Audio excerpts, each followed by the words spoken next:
We love them fried, baked, mashed, or stuffed. It's a potato palooza! Tips to take your potato game to the next level tonight. They are melty on the inside, crispy on the outside. That is so sexy. And Tater Tots for adults. 3 genius ways to hack a bag of frozen tater tots. We are making Totchos. Hello, heaven. Plus, we're dishing with the Wonder Years star, Danica McKellar. That's next. Let's dish. The kitchen has always been the center of my world because life is more delicious when it's full of food and fun. Everybody knows me as a culinary expert and food judge on television, but also I'm a mom trying to get dinner on the table. From Hollywood to home, I bring Southern sweet and Caribbean heat, and I'm not afraid to stir the pot.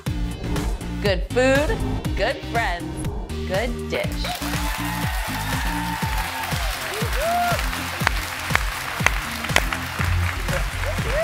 I know. Can we juggle the potatoes? No. Welcome to The Good Dish. Today we are honoring one of the greatest and most versatile foods, one that we are all obsessed with. They can be fried, they can be baked, they can be mashed, they can be stuffed, and yes, they can be lazy. Today, it's a, drum roll please, Potato Palooza! We are celebrating our love of spuds with brand new potato ideas all hour long. Look at our mountain of potatoes, our mountain of French fries, the perfect potato, I have to say. Potato everywhere. All right, so we are starting with the 15-hour TikTok potato that has gone viral. Now, I know I love potatoes, but would anyone invest 15 hours in a perfect potato? Would you do this, ladies? That's a lot of commitment. You said yes, okay. If I can borrow 15 hours from somebody else, I will do it. Well, that's a whole other conversation. All right, Daphne's committed. I'm on the fence. You guys take a look and decide.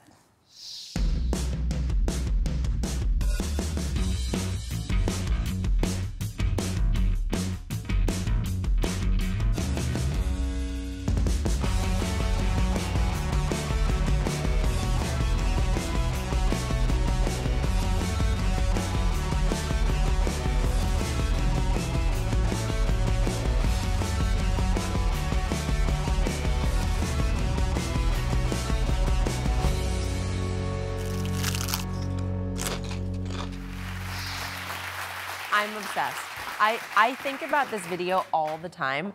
I think about these potatoes all the time because what you don't see is after this person uses their 8-pound hand weight to weigh down their potatoes, which I think is the funniest piece of the whole video, they let it refrigerate overnight. It condenses down even further. Then they slice it into these lovely little bricks and not deep fry it, they pan fry it. It looks like layered, soft, perfect potatoes with that cheesy, buttery coating every little layer, crispy, crackly outside. I think about these all the time. I mean, I'm kind of with you. I feel like there just has to be a better way. I think that anything that good obviously takes time and patience, but no one's got 15 hours in their day. So I came up with a delicious recipe that shaves like approximately 13 to 14 hours off of the recipe. And I swear to you, it's just as delicious. So I'm gonna show you how to make it. It's a crispy, gorgeously, slightly cheesy, salty, beautiful potato. I'll clap for that. Yes, it is. I mean, it's worth clapping for. It's really delicious. And you know, sometimes these are called pomme fondant or fondant potatoes. They are melty on the inside, crispy on the outside, and they do not take over a day to make, or at least a day time to make. I'm starting with peeled potatoes. I have these beautiful potatoes right here. I just cut off each of the ends, cut them in half, made sure to peel off the skin, and then I'm taking a ring or cookie cutter, and I'm making them into this beautiful scallop shape. You'll see, you just literally cut them right down the middle and push it out like this. And they make these beautiful sort of like scallop shapes of your potato. Save these, saute them, use them, I don't know, because there's still good potato in here. And then I'm gonna parboil these so that they are just about to be tender, but still have some body to them. And then the beautiful process of crispifying them happens. You're gonna let them brown beautifully on one side. That's what I'm waiting for. Yeah, I'm anticipating the flip. Come on. Yes, look how gorgeous they come out. And you're gonna do the other side. Flip that one right there. Right here. I want to see that one. Yes. That's the one I've been waiting for. I knew that was gonna happen. Look how gorgeous. I mean, it's very satisfying to get this oh, look, this one. This is the one. Perfect. Right here. It's just the most perfectly browned, beautiful potatoes. So you flip them all over, and you cook the other side until they are almost completely cooked through, and then you're going to drain out all that clarified butter, so there's nothing left, and then the finishing touch. I'm gonna take a little butter here. There's more? Okay. This is hot pan, real full milk solidy butter. Okay. Creamy butter. You're gonna let that cook down, and then I'm going to just baste them like you would a steak. We all know how to cook a good steak. This is the exact same process. I'm gonna let that butter melt into this pan. Okay. Look, it's not for the faint of heart, okay? This is for the diehards, the diehard potato fans in your life. You got my mouth wide open like, I can't believe. It's gonna smell really good. Double butter. Double butter, smashed garlic, some rosemary if you have time, any sort of stemmy herb, just throw it in there. Don't be shy. I'm gonna turn up my heat. I turned it down before because of course it was getting too hot. And then I'm gonna do it outside. I'm gonna do this version. Just baste the butter over these potatoes. Be careful not to baste yourself, of course. Okay. But you'll hear that sizzle. The butter will get all foamy, and you're gonna let that cook with the garlic and the rosemary that's gonna infuse into your butter. And it is a gorgeous thing.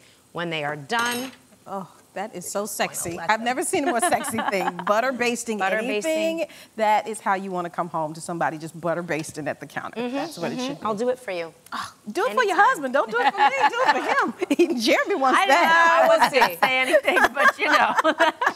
Now let's see if this compares to the 15-hour potato. I'm going to finish it, of course, because potatoes, butter, and salt are my trifecta of choice. I see this. Yes, you need please. a little bit? I'm also going to not forget about the garlic. Oh, no. The browned, beautiful garlic that is not burnt. It's just beautifully browned. And you see the butter starts to brown a little bit. Okay. Right there. Get in there, girls. I gotta let you not go regret first it. on this. You're so excited. Oh. This is you. Go do it. Don't mind if I do. Okay. Okay. You know what I love about this? What? Tell me. It still has a good bite to it. Even though you've cooked it twice, it still has good texture, and that it's nice and soft on the outside, on the inside, but crunchy and golden brown and cheesy on the outside. If you let that butter brown even a moment longer, it's like basted perfection. What's this cheese on top? What did you put? Just Parmesan. Just Parm. A little salty, heavenly, lactic perfection. It is. It has a nice bite on it. It has that buttery finish. Ooh, Gail. And it didn't take 15 hours. It did not. Thank you. It did not. All right, guys. Coming up, we are giving you 3 genius ways to hack a bag of frozen tater tots. It's the most outrageous tots you have to see to believe. Coming up.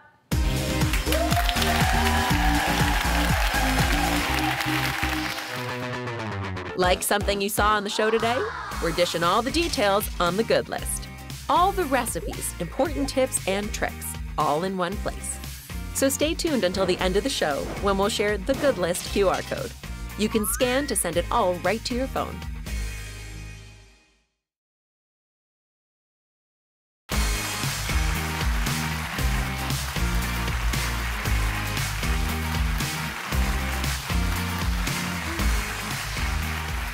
I love the potatoes runs deep, and now we are paying tribute to a childhood favorite, Tater Tots. Yum.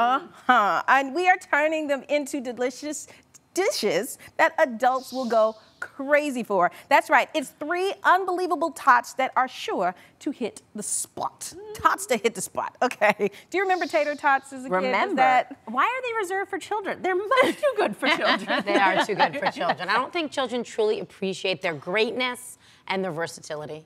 Those tiny little sections of potato, each one of them fried and fluffy. It's just ideal. It's ideal. I remember them like they were like school cafeteria food. Oh, Like, yeah. we used to use them as currency in my school. Yes, I went to a rough private school in my town. Yes, that's how we did it. You're like 3 tots. I got 3 tots. What you got? I got 3 tots. Yes. My Hooters, like biggest memory is my Hooters. You have many. Like, wait, what? I meant Hooters to memories? say, I blew the joke. It wasn't even a joke. I told you the punchline. You see me leaning like, yo, Yeah, you were Hooters like, did wait, who's going to Hooters? We're going. Like, fuck this chicken. You just said your Hooters did what? What I meant to say, and yes, we can go to Hooters together, Jamaica, because I know our love is equal for the divine establishment. Is that my like fondest memory of going to eat? Well, I like to go get the wings at Hooters, but I must have accompaniment to my wings.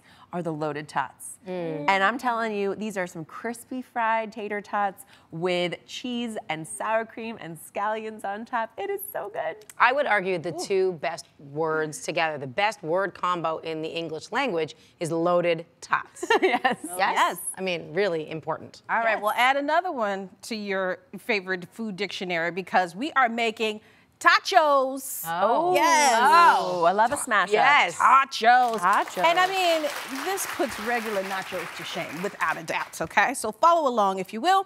We're starting off with, on a sheet tray, tater tots. Prepare them according to the package directions, nice and golden brown and baked ever so delightfully. And then we're gonna make our toppings for our totchos. So I have some chicken that I'm browning here. This is a great way to get rid of leftover chicken you may have. Just sauteing it down with a little olive oil. We're gonna season it up with a little bit of garlic, some cumin, and taco seasoning. Oh, yes. that's a big move. Oh, you didn't see that coming. I know you I did. didn't. What's a name like Totchos? You can't just mess around. We got to add the taco seasoning with the Totchos, okay? And just give that a nice little whirl. Let the spices all come together. And then we're going to start building, okay? Oh, wait, I forgot. Beans? Yes, please. All right. Pinto. Oh my gosh, you were like, yes. Are they black beans, though? No, I knew they weren't, so I was all for them. No, pinto beans going in. You can add your favorite beans, but we're going with pinto today. And just let it all heat up. Spices come together. Can I say something totally insane? Which is that if for some reason you are not eating tater tots today or you're trying to do this a little lighter, all of this mix over roasted cauliflower florets really gets you somewhere close. Not quite to tater tot heaven, but somewhere close. Okay, so we're gonna spoon this mixture all over our tots. Oh. There's no rhyme, no reason. Just make sure all of your tater tots are nice and covered with our chicken and bean mixture. This smells really good. Wow. Somebody's gonna say, where's the nachos? No, tachos coming through. Okay, so then we have our cheeses, of course, and I have a little cheddar. Give it a sprinkle. Once again, cover everything, every single corner. Pepper jack going if you like a little heat as well. I like the cheese spreading technique you've got there too. You Oh. like the dump. And it's very graceful, Artful. actually. Yeah, it is I can, artful. I can even do it, not even look. See, Wow. that's how much skill that I have going on right now. Nice. All right, so you can put this in the oven for about 10 minutes until it's nice and melty and delicious. And Gail, if you will, please show us what Couldn't this even wait, because this is glorious. Oh, my. Hello, heaven. Smells so delicious.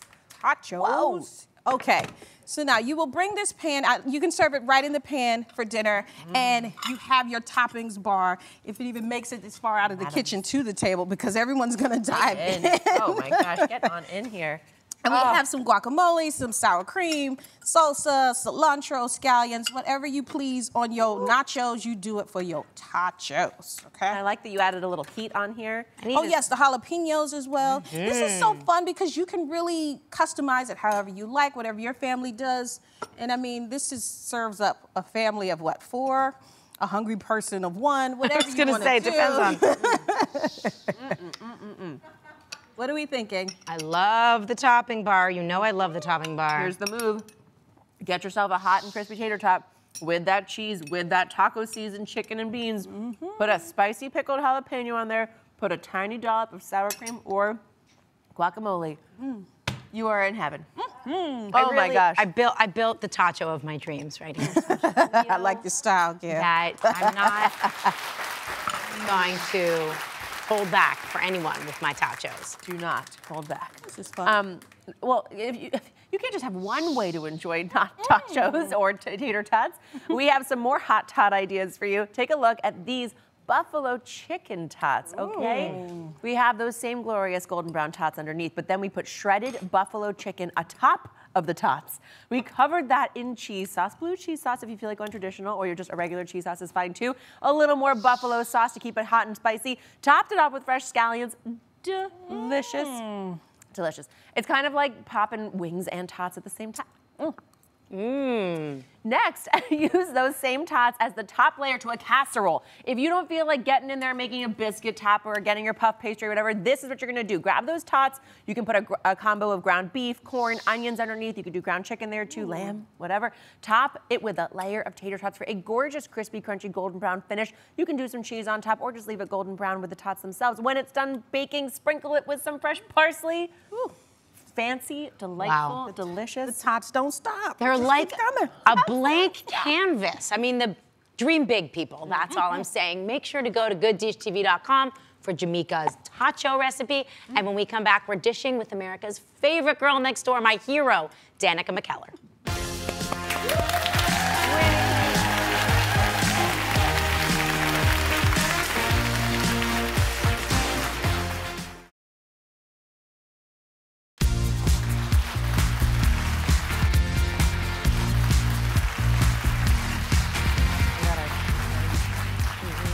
Now, she won our hearts as the iconic girl next door, Winnie Cooper, in the coming-of-age hit sitcom, The Wonder Years. But today, she's inspiring a whole new generation of women because she is also an internationally world-renowned mathematical genius. And yes, she has made math cool. Welcome, Danica McKellar. Thank you so much. Hi. So good to have you here. And you look spectacular. You got to tell me the secret later because you still look like Winnie Cooper to me. Professional hair and makeup is my secret. And good lighting works for us. All right. So we did some math of our own, and The Wonder Years depicted a time 20 years before it was made. So that would mean if a show like that premiered right now, it would take place in 2002. What do you think about that? That would be crazy, right? It would be. It's funny because back then in the 80s and 90s, the 1960s and 70s seemed like so long ago. And, you know, I don't know, for me, 2002 does not seem that long ago. No, but, you know, the show was you know, focused on these big world events like the Vietnam War. And I've been thinking about it. If the show were made now, the big event might have been 9/11. You know, the life-changing event. Everything changed at the airports. And then other big changes were happening too with the internet and smartphones. And so it's interesting. I think if you drop into any time in history, you can actually see a big pivotal moment. And I have to say, I'm such a huge fan. I don't want to show my age, but yes, watching you and Fred Savage's characters were just everything to me. And now Fred recently launched a reboot of The Wonder Years, and it's filmed, or it's depicted in Montgomery, Alabama, my hometown. So yes, yes. So now, how does that compare? How does this show compare to the original show for you? You know, for me, I don't know that I consider it a reboot necessarily as so much as inspired by. It is definitely its own show with its own identity. But what it does have in common, and by the way, I think they're doing a fantastic job, and I'm so proud of Fred and his career. But, you know, it's that amazing point of view of a 12-year-old, an innocent who's just coming into puberty and just starting to understand the world. But the priorities as a 12-year-old are so different from the adults. So whether or not you should call the girl is just as big a deal as what's happening on the news. And I think that the kids' experience is something important and worth looking at. Yeah, I think that's what made the show so relevant. As a kid watching it, like I felt like I was being seen and heard, and it was my thoughts that you and Fred were actually experiencing. And my first kiss was nothing like yours on the show, but we'll talk about that later. And now, speaking of this whole show and teenage perspectives of things, you beat out like thousands of girls around the country to play Miss Winnie Cooper, including, I hear, your own sister. Yes, but here's the thing. Oh, there we are. That was, I think, from the Emmys, all dressed up in our early 90s dress. Anyway, but yeah, it did come down to me and my sister, and when you were the they final cast two. me, Yeah, that's wow. That's intense. Yeah, it was a final two, and but they liked her so much. They said, we're going to write a role for her as well, and if we get picked up for series, and they did. She played Becky Slater for a couple seasons. Because I'm glad that happened, because, I mean, holiday dinners would have been real awkward after that if she did not get a part. And you got to go to this first job with your sister. I think that's so cool. Yeah, we're super close still. We always will be. She's my best friend. So you mentioned that 12 is kind of this pivotal age, and it is, you're on the cusp of being a kid and that progression into adulthood. And I do think that's part of what is so tantalizing about the show from its outset too, was like that rawness and that like imperfection, because you act like a kid sometimes, and then sometimes you have these adult thoughts and or perspectives on things. And then of course, sometimes you get to kiss Fred Savage on the very first episode at 12. Yes. I'm so curious, given this was your first day shooting, you obviously had gone through the gauntlet, you know, gotten this incredible role. What was that first kiss like? What was that experience like? Well, it wasn't our first day of shooting. We'd been shooting for about a week at that point. Oh, okay. And so because of that, Fred and I had full-on crushes on each other by that point in shooting the episode. So I was super excited, super nervous. And to make things worse, after we had our first kiss, the entire crew, after they said cut, exploded into applause. So you can only imagine being a 12-year-old. So humiliating as a tween. I was like, oh my God. But it was okay. I loved the experience, and it was very special. It was my first kiss on or off screen.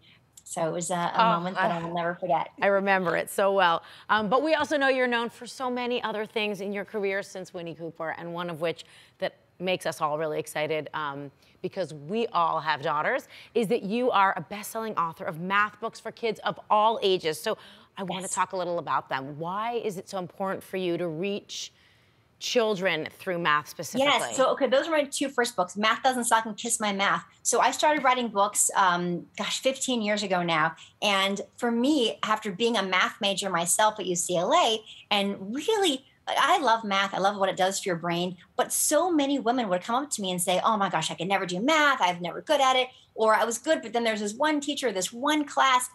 And I just saw women giving up on math. And I was like, okay, this is not okay. We need to get math some better PR. In fact, I spoke in front of Congress in the year 2000 about the importance of women in mathematics, and really learned that the problem starts in middle school. So my first books that you saw there, Math Doesn't Suck and Kiss My Math, that's for middle school, ironically at the same time period as the Wonder Years when you're like 12, 13 years old. And the books are all about making math fun and accessible, and really teaching girls especially to embrace their smarts, to run face forward into a challenge like math, because in doing so, you're teaching your problem solving part of your brain to be reliable, and you're strengthening it. It's kind of like doing math is like going to the gym for your brain. Sure. And I wanted to give this to kids, especially girls, but all kids. So I did these middle school and high school books, and they're all, by the way, at McKellarmath.com. Then I started getting requests for younger kid books. So I've got 10 Magic Butterflies, Good Night Numbers. All my books for ages 0 to 16 are on the website. And my newest one, Double Puppy Trouble, actually is available for pre-order now. So that cute. book, I'm really excited about. It comes out this summer. And if you go to my website, there's a pre-order campaign where you can get an autograph and everything. Honestly, sign me up. I will say my daughter, I'm going to fan out on you a bit, Danica, because my daughter knows you not from, of course, Wonder Years. She's way too young. She's 8 years old. She is obsessed with Project MC Squared. And so she watches this show about young women, it's like teens or tweens who are part of this women kind of kick butt spy organization, and you're the head of the organization. And the first time I saw it, I was like telling my daughter, that's my person. They're using their brains, using math and science to save the world. It's such a girl power show. I was so excited when they asked me to be a part of that. And yeah, it's definitely an extension of my books for sure. One of the things I teach girls in these books, and kids in general, is that the confidence that comes from feeling smart is something that applies not just to math, but all of life. So you learn that skill in math class, and then you take that confidence that comes from feeling smart, and that goes with you. And it's a gift that only you can give yourself, and nobody can take it away. Absolutely. Words to live by. I love this. Thank you. MC Squared's a big hit in our house as well, and I need all of these books. I'm so excited. I guess we're going to talk about Domino Masters when we come back, because you're doing so much, it's just we can't fit it all in one segment. When we come back, Danica is spilling behind-the-scenes secrets you don't want to miss. Don't go away.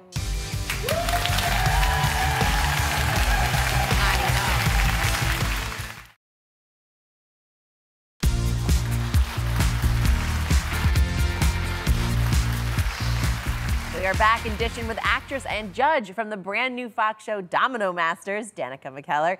Tell us about this new show. It looks so fun and also so stressful. Like one domino out of place. Fun. Domino Masters. Domino Masters is a reality show, a competition, tournament-style show where these teams, these incredibly smart and creative teams, create enormous domino structures and chain reaction machines that topple in these crazy ways.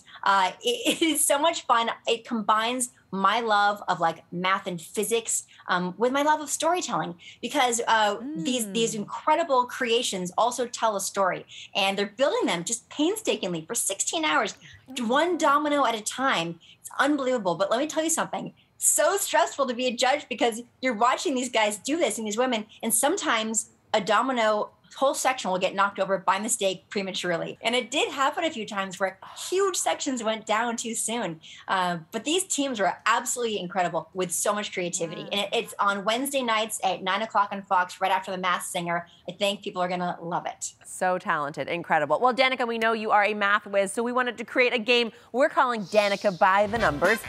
So we have our special wheel here with the numbers 1 through 6 on it. And for every spin, you have to answer the question that we ask. Let's get that first spin up on the wheel, shall we? All right. Shamika, give it a whirl. Number 3. Ooh, this is a good one. Who were your top 3 childhood celebrity crushes? Do tell. All right, gosh. John Travolta, for sure.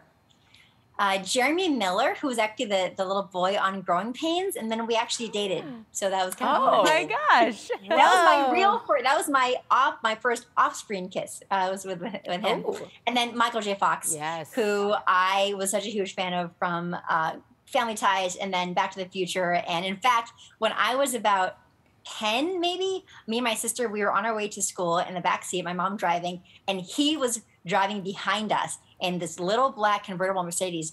And my sister and I turned around and we saw him and we started freaking out, like waving and waving, because my mom was like, I think that's Michael J. Fox. We were, and I still can, to this day, remember exactly the look on his face. He saw us, he laughed and kind of looked down, and then he looked up, and then with a hand that was on the steering wheel, kind of waved. I mean, I will never forget that moment for as long as I live. Gosh. I would have freaked out too, 100%. He's my number 1. Okay, that's a moment. I love that. All right, last spin. Let's see what we got. Good one, and a good one. Okay. All right. One of the behind-the-scenes moments on the Wonder Years that no one knows about. Ooh, tricky. You know, something people probably don't think about is the fact that we were kids, so we had to be in the schoolroom a lot, and especially Fred, who was in every single scene. So, and as a kid, you can only work so many hours. So anytime there was a close-up on me with Fred, I wasn't actually acting with Fred. It was the back of someone else's head. Oh. So a lot of those really intimate, sweet scenes, yeah, he wasn't there. Wow. Yeah. Shattered. My life is we shattered. could be on the set for 9.5 hours, and we had to, 3 hours of schoolwork. So we learned, and sometimes if there was not a back of the head that needed to be in the shot, I was literally acting to a piece of tape. And there was this one scene from this episode that had to do with like a field trip for the school. And I was in a scene with 4 other people, and they literally put, it was my close-up, 4 pieces of tape with little smiley faces on them in different colors. And then the guy who read the narration for us would also read the other characters' voices who weren't there. And as a kid, I learned to act under these really challenging circumstances. Incredible. It was great training for later on, because I can act with anybody now. Right. Even do a piece of tape. Now I got to get the DVD box set and watch all of those episodes again. Amazing. Danica McKellar, thank you so much for dishing with us. Be sure to check out Danica on Domino Masters Wednesday nights on Fox. And up next, we are headed back to the test kitchen to crack the code on how to make the perfect baked potato.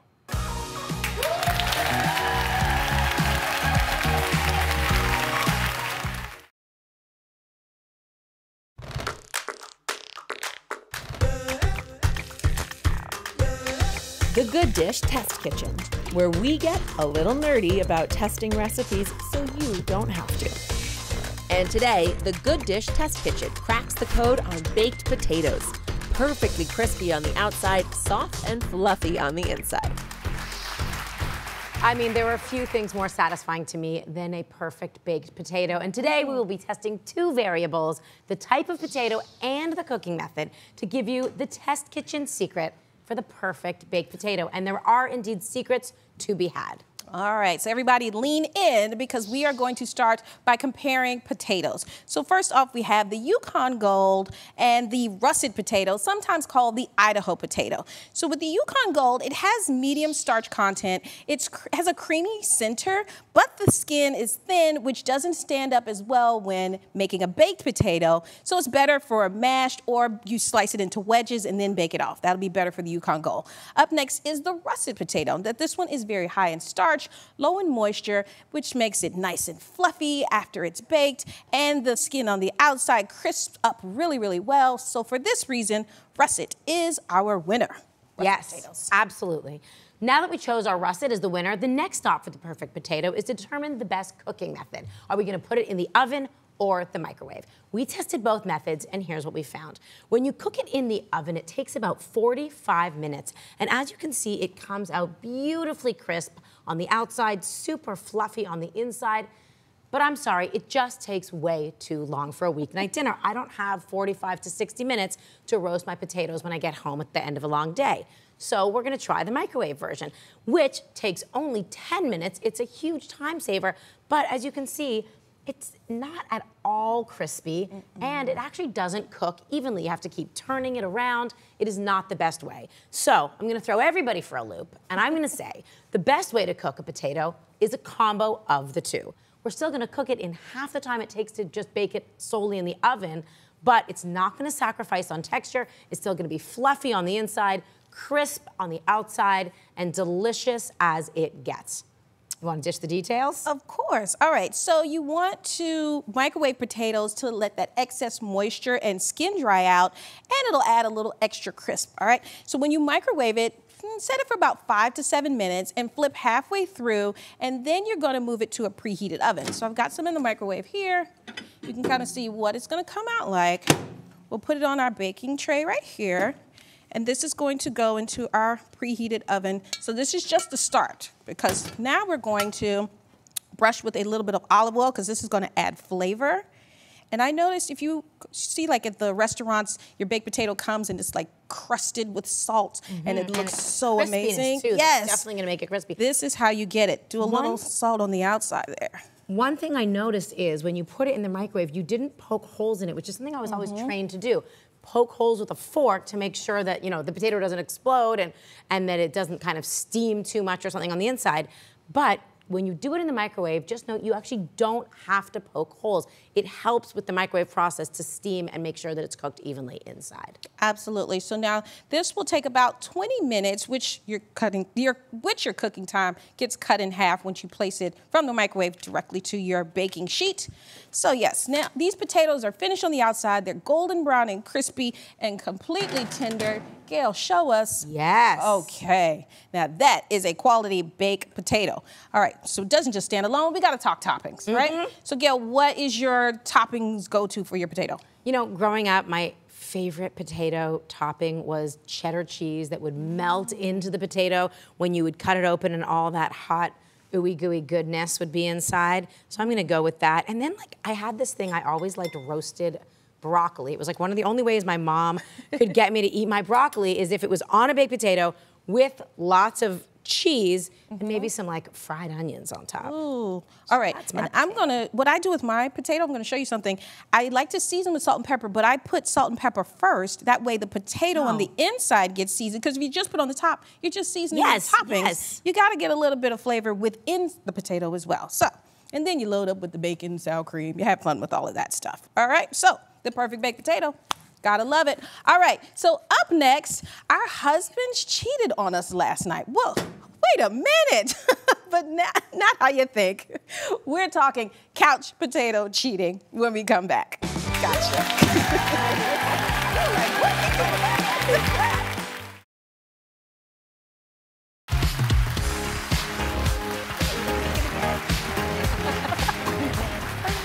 They say that all is fair in love and war, but do the same rules apply to streaming? According to Netflix, your partner could be cheating on you.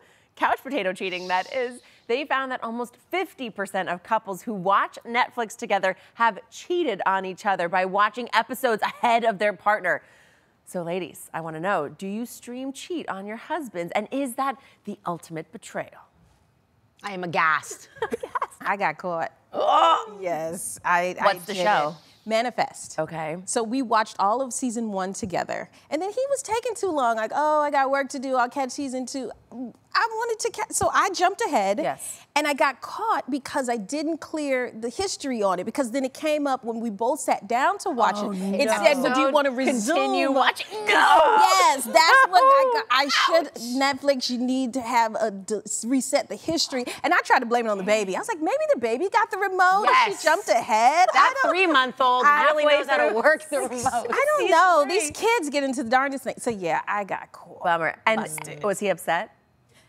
I think he was more so hurt because we had made a pact, like we were in on it, but he was taking too long. Yeah. No, there's a You know cutoff. how those episodes end? It's like the cliffhanger. You gotta know what happens. Radically agree. Especially, there has to be like a agreed upon amount of time. If you can't watch this next episode in the next 48 hours, I'm going on without you. Yeah. My husband, John, when we used to go to the movies together, it was a $10 nap for him every single time. He cannot sit down in front of the TV or watch a movie without falling asleep. It is always the thing. And so what happens when we sit, even when I'm not stream cheating on him, we sit down to watch a show together and he falls asleep halfway through. And am I supposed to stop watching? No. At that unfulfilling moment halfway through the episode when I'm like really into this plot line? No, I don't think so. So I finish watching, but then he wants me to re-watch that half of the episode with him again the next day. So that's why we make it through one episode of TV a month. Like, No. so pathetic. He's got to just let you have that one. I'm sorry. That's not cheating. That's just being smart and efficient. Okay, thank you. I'm taking that out. Either that or he needs coffee. Next time you guys sit down, brew a fresh pot and say, John, pay attention to this one.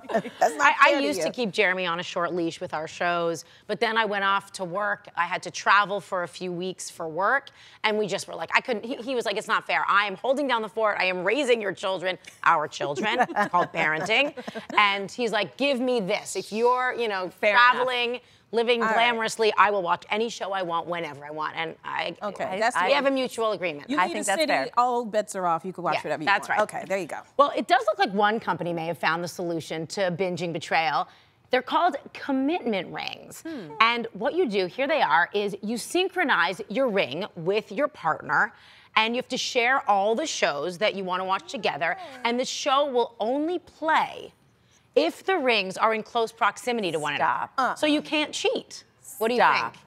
I love a good piece of jewelry, but it's not worth it to me. I'm not doing it because I always still jump ahead. I don't want it. It's too much. That's too much pressure. When you really don't trust your partner, you need to track them on their binging. Netflix serious. Chastity belts. That's ridiculous. Right. It's ridiculous. You know what? I say watch the show twice. If it takes that much, gotta just watch it twice. Yeah. Oh, this is too much. All right, yeah, we're cheaters at the table. Okay, so when we come back, it's the good list. Find out how to get recipes and tips from today's show sent right to your phone up next.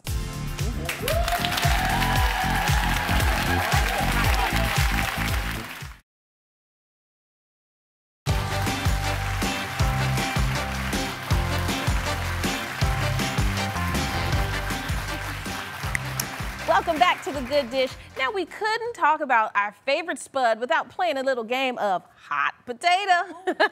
Now, we've stuffed this tater full of hot questions, and if you catch it when it stops, the music stops, you gotta take a shot right there. Up the ante, okay. Yes, and the vodka's actually made of potatoes, so. Right. Let's get ready. All right. Right in the face. Right in the face. Gail. All right. Answer the question. Or take a shot. Why is this so stressful? Well, let's answer. Okay. Oh. What is the last lie you told? Okay, you told me you liked my hair today. Was I that a didn't lie? know. I promised it was good. I'm 5 minutes away.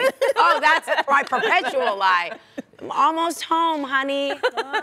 Just 10 minutes away, and I'm like, as I get into the Uber at the very other end of the city. I think everybody. I would say that. Yeah. We've been in, for example, last night. Okay, Ready? ready? Up. Catch it, Kim. You're in this. I was like, am I in? Am I out? Yes. How did I end up with this? Okay. All right. Not afraid of this game. Okay. What's something you re-gifted and never told someone about?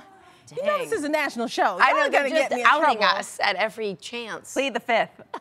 Nah, plead the vodka. I Plead can't. the I vodka. can't. There you go. All right. Too many people know me. I re-gift everything. Toss that potato. Let's go. Nicely done. Here we go. Whoosh. I'm not catching it again. Can you go again? No. Too slow. Again. Too slow. Again. It's not my day. Okay. Which of your family members annoy you the most and why? And to that I say, Shot. Bottoms up. Take it. All right, well, I'm joining the ladies. oh, thank you. Those are some brutal All questions. right, here we go.